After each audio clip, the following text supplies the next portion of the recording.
Раз, два, три. Как говорят в Республике Башкортостан, сялям дустар. Вы смотрите третий выпуск дневников финала 9-го национального чемпионата WorldSkills Россия 2021. И мы наконец-то можем показать все площадки чемпионата, а также рассказать про все компетенции и зоны парка молодых профессионалов. Нашим корреспондентам уже не терпится рассказать вам, что ждет посетителей на территории парка. Так давайте же пожелаем всем нам удачи и WorldSkills Алга! Друзья, долгожданная конкурсная программа началась. И нам уже не терпится узнать, какие задания подготовили эксперты для наших конкурсантов. Больше подробностей у нашего корреспондента Эмиля Тимашева.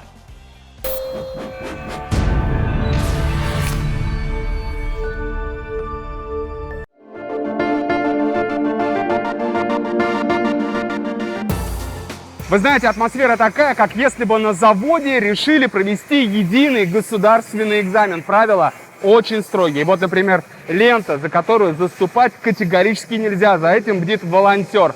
Также нельзя общаться и с конкурсантами. Ну и самое главное, время.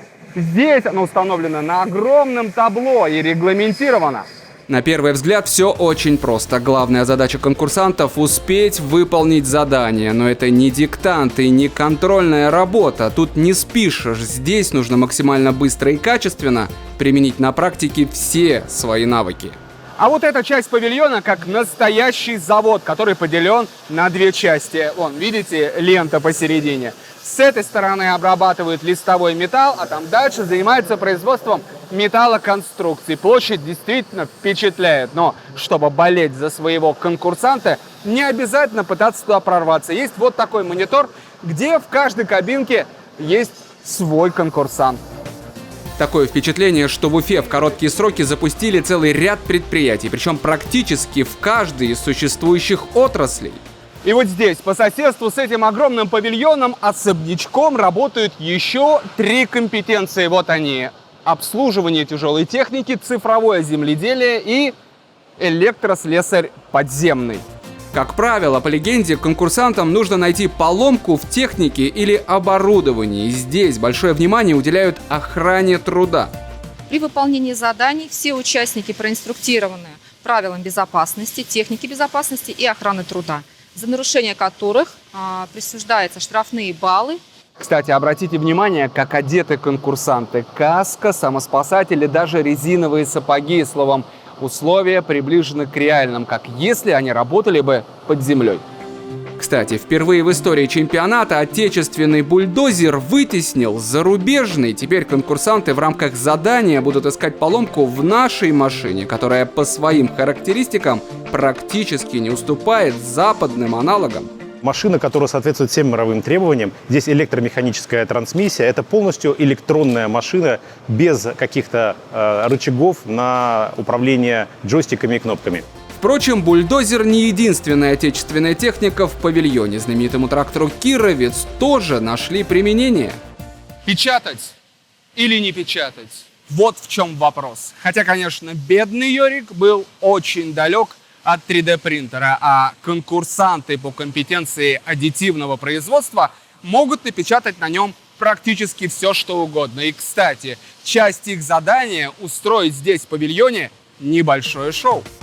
Оказалось, что конкурсанты должны постараться сдвинуть машину с места. Конечно, не общими усилиями, а за счет своих знаний. При этом вес машины около 15 тонн. И сдвинуть ее по силу только другому трактору, ну или Ильбрусу Нигматуллину.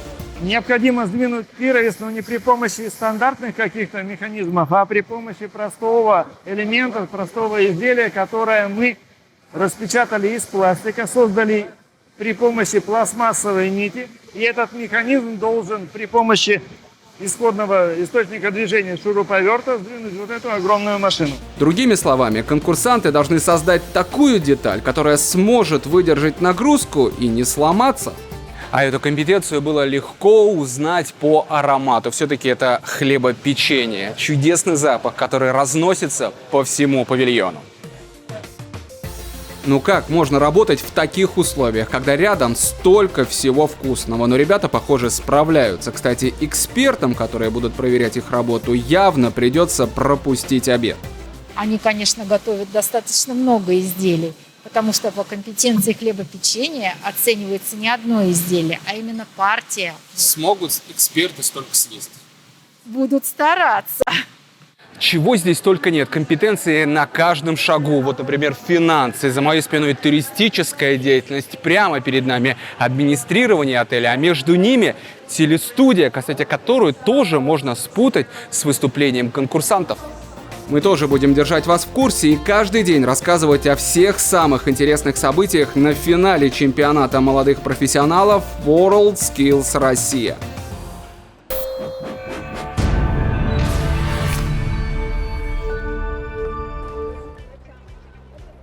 Ильнур, Что? а какая у тебя заветная мечта? Поспать. Знаешь, вот моя была всегда побывать в космосе, знаешь, летать среди звезд, смотреть на Землю из иллюминатора Международной космической станции, изучать Вселенную. Кстати, твое желание может исполниться. На площадках TrySkill ты можешь поуправлять искусственным спутником Земли. Вот это да! Да, это круто. Смотрим сюжет Эмиля Зиангирова.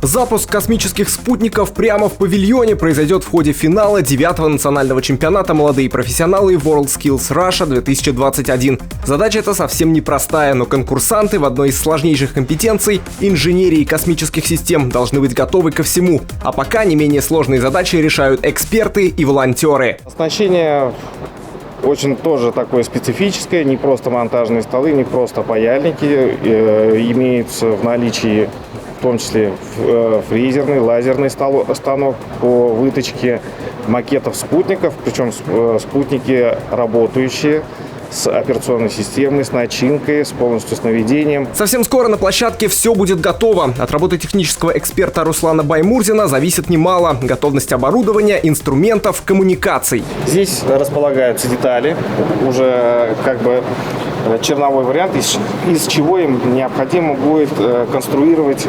внутреннюю начинку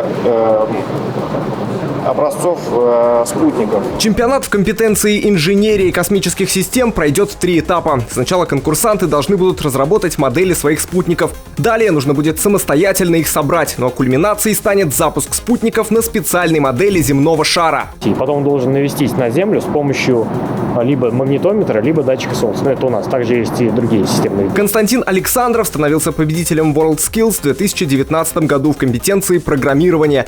На этот раз студент из Москвы на соревнованиях в роли волонтера. Молодой человек признает, решить задачу постановки спутника на орбиту и его точной настройки смогут только самые лучшие. Я считаю, что у юниоров задача сложнее, потому что у них фактически та же задача, чуть проще спутник, но большой разницы это не играет, потому что у них 4 часа времени всего. Модель Земли не просто большой глобус, это сложный прибор с аппаратурой внутри. Внутри расположены, как я уже говорил, специальные приборы и серомотор, то есть он крутится еще помимо всего прочего, как реальная Земля. Вот это аэроподвес, с помощью компрессора подается воздух и сжатый. И спутник чуть-чуть подлетает, создавая низкое трение и крутится без фактически него. В космической отрасли каждая деталь имеет значение. Вот и, казалось бы, обычный прожектор в дни соревнований будет представлять собой Солнце, используя свет которого спутники должны ориентироваться. Это наш имитатор Солнца, киловаттная лампа. Конкурсантам предстоит большая работа с точными вычислениями и расчетами. Все как в реальной космической отрасли. Быть может, с запуском маленького спутника кто-то начнет свой путь в освоении большого космоса. Совсем немного времени остается до того, как над этой моделью земного шара полетят искусственные спутники, которые построят участники компетенции инженерия космических систем. Будем надеяться, что все аппараты благополучно выйдут на орбиту.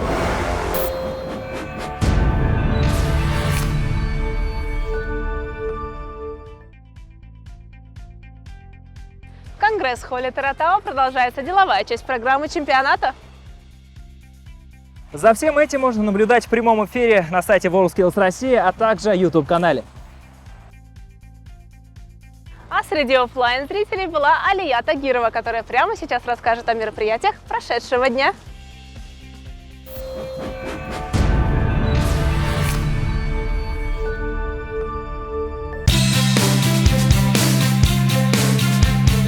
В рамках 9-го национального чемпионата WorldSkills России определили топ-100 лучших образовательных организаций среднего профессионального образования страны. Образовательная деятельность – это именно труд, это достаточно сложный труд. И колледжи, которые попадают в топ-100, это лучшие организации своего региона. От Республики Башкортостан, кстати, тоже в топ-100 вошли колледжи. И это очень важно, потому что это те точки концентрации лучших образовательных практик, которые в регионе имеются. Лучшими, по мнению экспертов, стали 3 учебных заведения республики: Уфимский колледж технологии и дизайна и колледж радиоэлектроники, телекоммуникации и безопасности. В 4-й раз в топ-100 попал Стерлитамакский многопрофильный профессиональный колледж. Я думаю, что в 4-й раз не дадут, только 3 раза. Оказывается, дают по результатам. Это Союз WorldSkills определяет в Москве. Абсолютно независимая комиссия, и мы в 4-й раз оказались в топ-100. Ура! Популярность профессионального образования растет по всей стране. Больше половины выпускников 9-х классов выбирают колледжи. Для меня это большая радость, потому что за последние 10 лет количество девятиклассников, которые выбирают именно колледжи и техникумы, возросло почти на треть. Педагоги не могут сдержать эмоции. В этом году в Тюменском медицинском колледже небывалый конкурс – 24 человека на место. Я хочу вообще с гордостью сказать, что мы единственные в России из медиков вошли в топ-100. Это здорово! Пока у студентов идет конкурсная программа, педагоги собрались на дискуссионных площадках. На связи вся страна. Темы самые разные. Скилл-паспорта, моноцентры для подготовки кадров, ну и, конечно, главный вопрос – как в рамках движения WorldSkills шагнуть как можно выше? Мы готовим, конечно же, специалистов в области IT-сферы прежде всего, и мы одни из единственных в республике уже кого на сегодняшний день 10 современных мастерских, аккредитованных по стандарту WorldSkills. На всех одна задача, чтобы, получив образование, молодые профессионалы знали. Мы всегда нужны, мы нужны стране.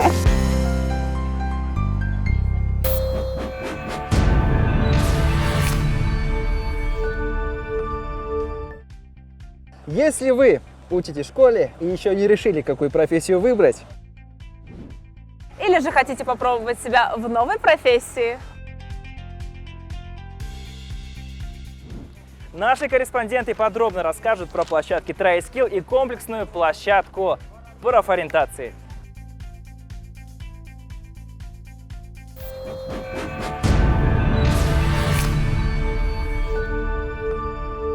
С 26 по 28 августа в башкирской столице реализуют интерактивные площадки TrySkill.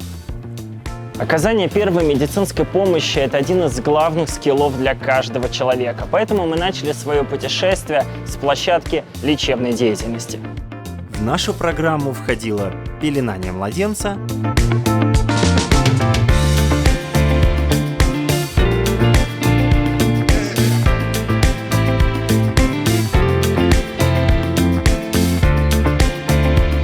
Несмотря на то, что, судя по выражению моего ребенка, он не сильно остался доволен моим пеленанием, я думаю, что на самом деле каждый отец должен научиться это делать хотя бы не хуже, чем я. Также меня научили оказывать первую помощь пострадавшему.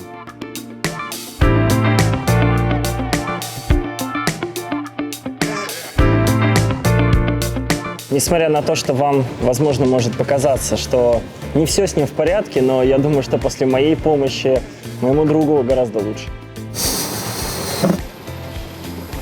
Худо-бедно освоив навыки оказания первой медицинской помощи, мы отправились на площадку КНАУ для того, чтобы здесь из меня сделали настоящего монтажника.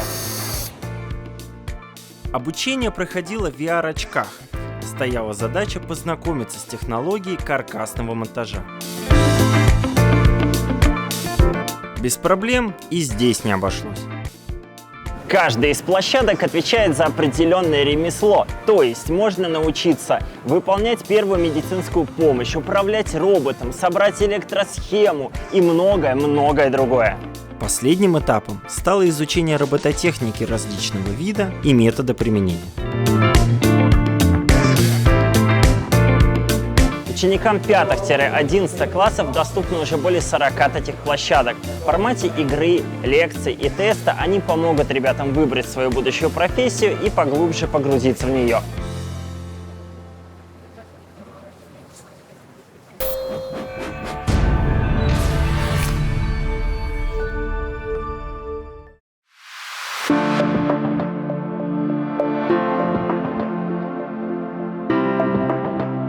В парке молодых профессионалов для школьников организовали зону для профориентации. Здесь ребята могут попробовать себя в различных профессиях.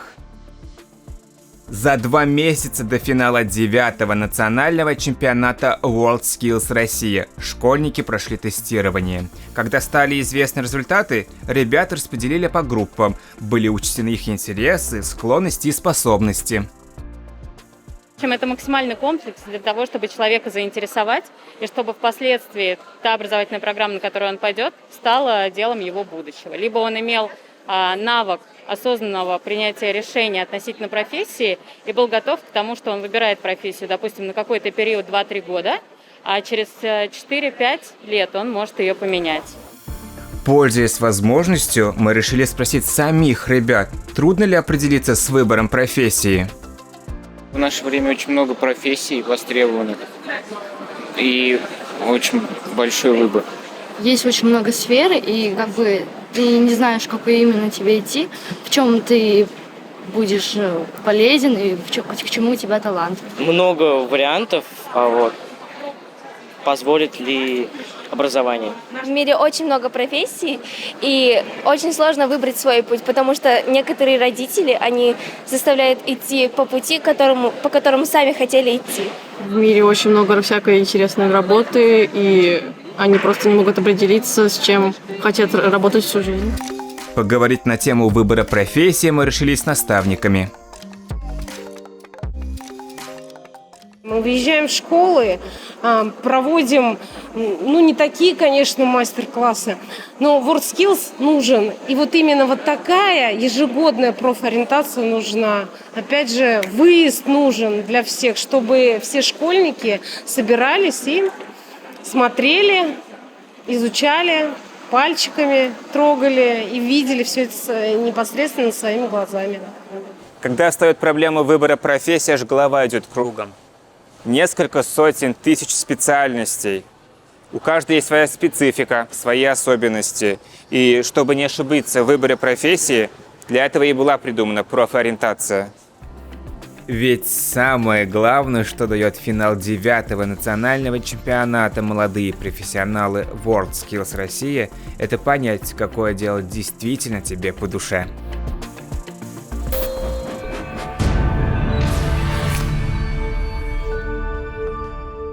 Слушай, медведь, иду я и смотрю на небо, а там... Ильнур, с тобой все в порядке? Мне кажется, я сошел с ума. А что случилось? Иду я после открытия, смотрю на небо, а там Салават Юлаев. Представляешь? Ильнур, с тобой все в порядке. Это просто было шоу дронов. Об этом поподробнее в сюжете Анны Шуберт.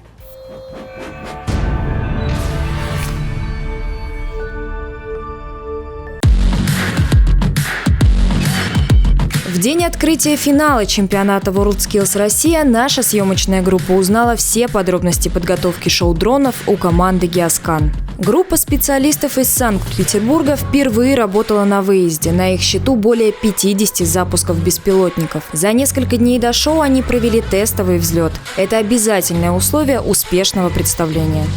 Репетиция у нас была 2 дня назад, все прошло в штатном режиме, все беспилотники взлетели и приземлились на свои места, заранее подготовлены, на каждый беспилотник заранее загружена программа полета. Дроны летают на протяжении 10 минут, они успеют показывать порядка 7-8 фигур.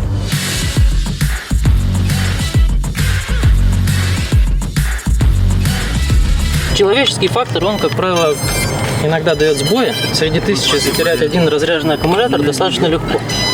Поэтому все параметры надо проверить, это несложно. Это очень красочное действие, потому что все они будут светиться, показывать нам свое состояние. Последние приготовления перед представлением. Команда сосредоточена, нельзя допустить ни одной ошибки. Теперь все зависит от оператора. Именно он контролирует подъем дронов в воздух и их благополучное возвращение. Сегодня мы для жителей города Уфа запускаем в небо все 1100 беспилотников, чтобы собрать картины, которые наши аниматоры готовили для вас с большим удовольствием. В республике такое масштабное зрелище впервые. Уфимцы и гости столицы на расстоянии до 3 километров от амфитеатра Конгресс-холла Таратау наблюдали за объемными цветными фигурами в воздухе. Но это событие не оставляет равнодушным и саму команду Гиаскана. На моей истории уже больше 50 запусков дронов, в которых участвует больше сотни. И несмотря на это, меня каждый раз вдохновляет одновременный взлет и посадка такого количества, потому что, находясь непосредственно на площадке, звук, который создают беспилотники, он похож на рой пчел. Объемный звук, он вот до сих пор меня вдохновляет. Да.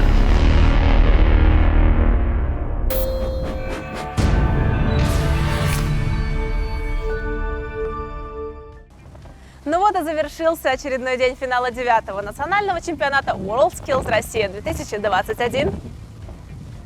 Но на этом чемпионат еще не заканчивается. Осталась ровно половина недели. Те, кто еще не посетил парк молодых профессионалов, у вас еще есть время. Даже не верится, что через неделю этот городок профессий будущего разберут. Павильоны будут использованы в районах Башкортостана, а часть оборудования передадут в колледжи и техникумы республики. Друзья, на этом все. Вы смотрели дневники финала 9-го национального чемпионата WorldSkills Россия 2021. Пока-пока!